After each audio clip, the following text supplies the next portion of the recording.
Should the UFC stop bringing fighters from other promotions? After UFC 310, Alessandro Pantoja submitted the newly signed Kai Asakura from Risen in his UFC debut. I started thinking about other fighters who were dominating in other promotions, but when they got to the UFC, they completely fell off or couldn't keep up with the competition. Let's start off with Kai Asakura, who went 13-3 in Risen and won the belt twice, but if you look at the competition he was facing, it doesn't even compare to what the UFC has. For example, his last one was against Juan Argoleta, who was good in Bellator, but after 2 wins in Risen, he's lost 3 straight. And Asakura even has a loss on his record to Manel Cap.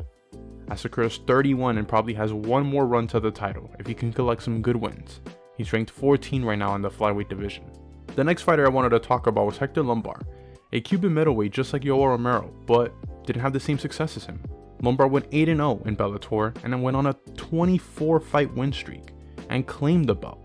But when he signed to the UFC, it wasn't as promising as we all thought.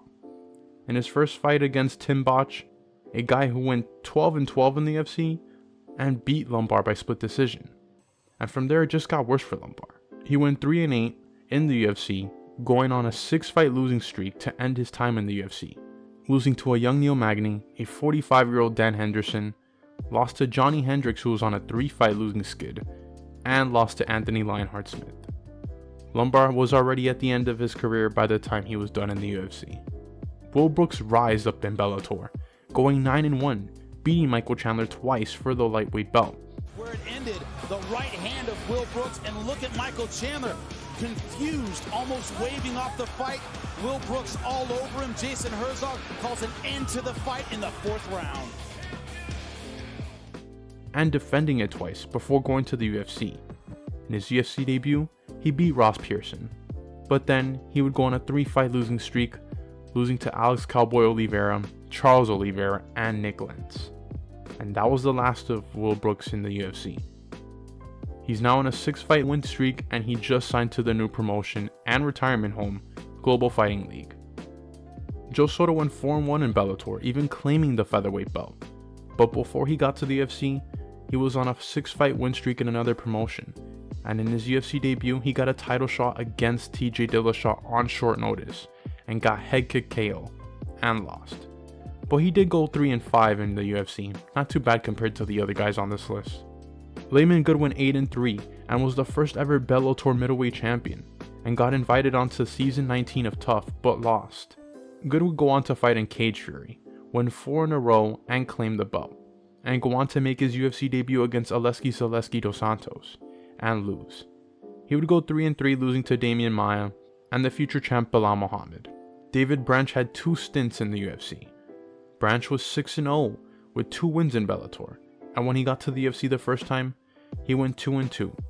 After that he went to the World Series of Fighting, which is known now as the PFL, and the man went on a tear, going on a 10-fight win streak, winning the middleweight and light heavyweight belt, and defended the middleweight belt 3 times, and he got his second chance in the UFC.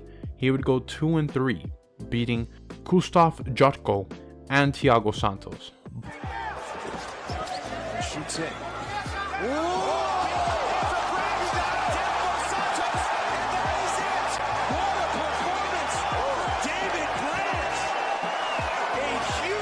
But lost to Luke Rockhold, Jared Cannonier, and Jack Hermanson, and it was already 37 once he was done in the UFC. But let's talk about 2 big names, Ben Askren and Michael Chandler. Ben Askren in Bellator went 9-0 and won the welterweight title and defended it 4 times.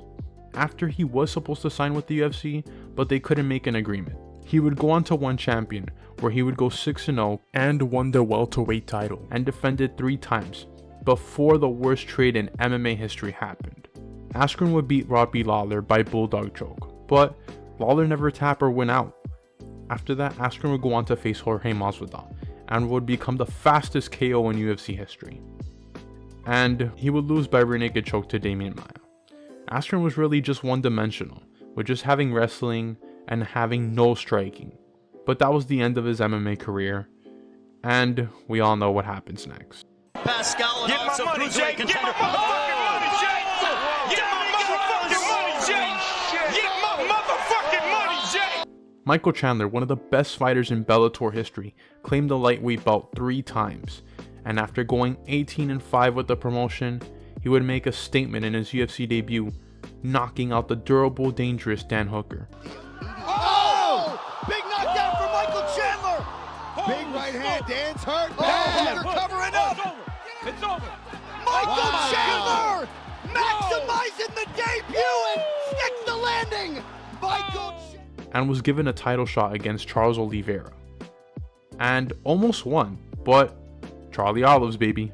But Chandler's now 2-4 in the UFC with a head kick KO against Tony Ferguson, but lost to Justin Gaethje and got submitted by Dustin Poirier, and just lost to Charles Oliveira in UFC 309.